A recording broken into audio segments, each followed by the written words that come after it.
Halo, selamat datang di channel Ruang Taktik. Di video kali ini kita akan analisis pertandingan El Clasico yang dimenangkan oleh Real Madrid lagi.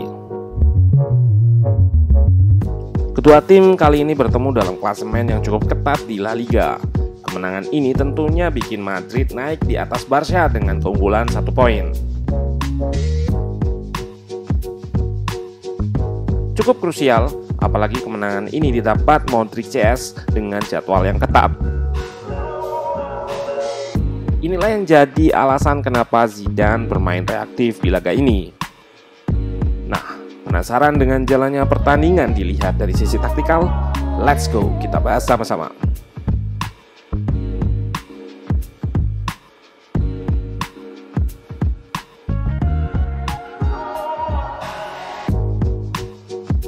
Zidane turun dengan formasi pakemnya, trio Modric, Kroos, Casemiro, starter di tengah dengan Benzema di depan. Ada perubahan di sisi kanan yang di laga sebelumnya diisi Asensio, sekarang diisi Valverde. Sementara Barcelona turun dengan skema 3 back yang belum terkalahkan sampai di laga ini. Di tengah ada De Jong, Busquets, dan Pedri menopang Dembele dan juga Messi yang kerap drop ke tengah. Mari kita lihat taktik Zidane dalam menggunakan Valverde. Pemain yang punya work rate tinggi ini punya 2 tugas saat bertahan. Ketika menerapkan high press, Valverde akan naik sejajar lini depan untuk press long lay.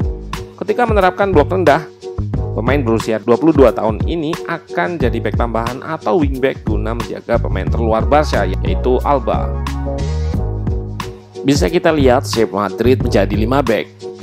Valverde jadi orang tambahan agar Vasquez nggak kalah jumlah dengan Alba dan Pedri yang bergerak sayap. Dengan start posisi bertahan lebih dalam, Zidane ingin memberikan keamanan terlebih dahulu atau bertahan dengan banyak pemain di antara bola dan gawang.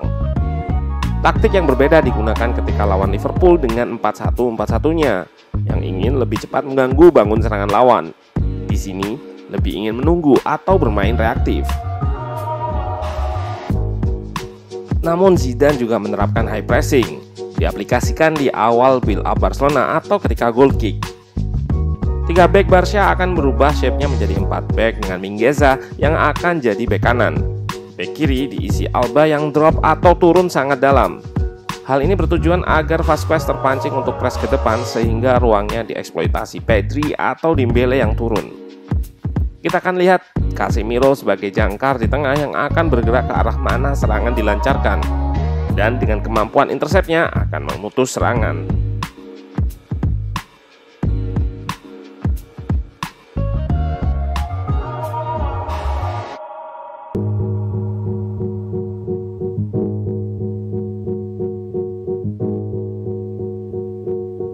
Di blok yang lebih rendah, 5 back tadi akan secara agresif bertahan terhadap pemain yang berdiri atau menerima bola di ruang antar lini. Kita bisa lihat 1 back step up atau keluar dari garis pertahanan untuk ganggu penerima umpan. Di klip ini juga terlihat kelemahan Barca, minimnya pemain yang bisa mengekspos garis pertahanan lawan.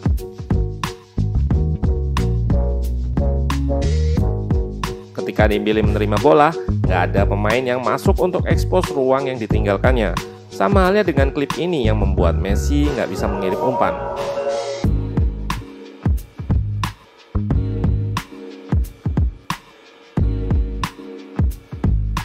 Taktik bertahan inilah yang diaplikasikan dengan baik lalu dikombinasi dengan offensive transition atau serangan balik memanfaatkan fase transisi dari lawan. Dan taktik ini dieksekusi dengan baik oleh pemain, dengan bukti 2 golnya yang lahir dari situasi ini.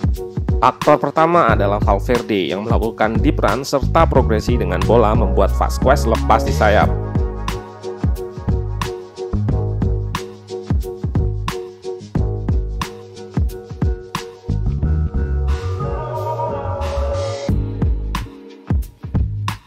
Pemain Spanyol berusia 29 tahun ini mengirim crossing datar yang disambar Benzema dengan instingnya. Kita bisa lihat ada perubahan kecepatan dan arah lari dalam menyambut umpan ini. Dengan skillnya mampu mencetak gol backheel berkelas.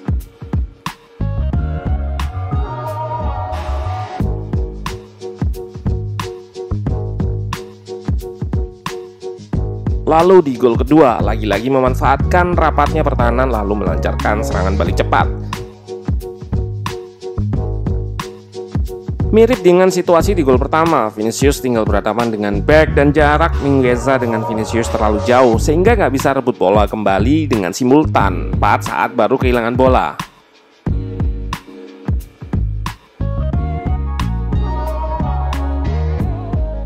Dengan aksi individunya dilanggar tepat di depan kotak penalti. Tendangan bebas berhasil dieksekusi Kroos dengan baik.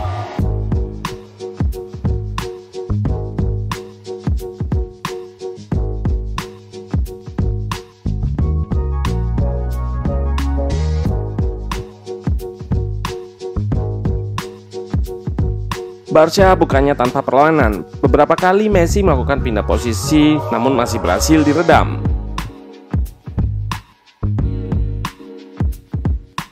Pedri juga bermain baik dengan pergerakannya yang kerap berpindah untuk merusak shape bertahan Madrid.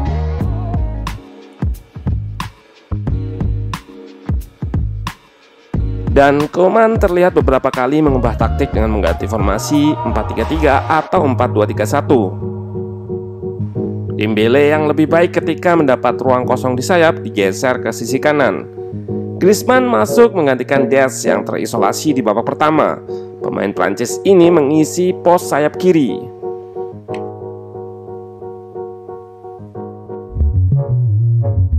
Perubahan taktik ini membuahkan hasil dengan gol di menit 60. Formasi ini membuat Mingueza yang sebelumnya berposisi bek tengah menjadi bek kanan yang punya lisensi menyerang.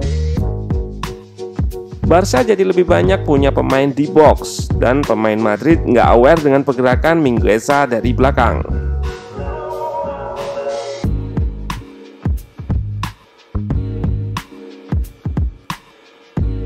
Kebobolan ini membuat Barcelona punya momentum. Meski di awal sempat mengancam gawang Ter Stegen, Zidane tetap pada game plan awal untuk defend lalu counter. Hal inilah yang membuat penguasaan bola Madrid stagnan di 30%. Namun jika berpatokan hasil, taktik ini jelas sukses meredam superioritas Barca sebelum-sebelumnya, menghentikan rentetan form kemenangan dengan taktik yang efektif. Ini membuktikan di pertandingan sebelumnya Zidane sangat berusaha menguasai bola. Di game ini bisa berputar 180 derajat, menang tanpa banyak possession. Masih bilang Zidane miskin taktik? Atau kitanya yang nggak bisa baca taktik?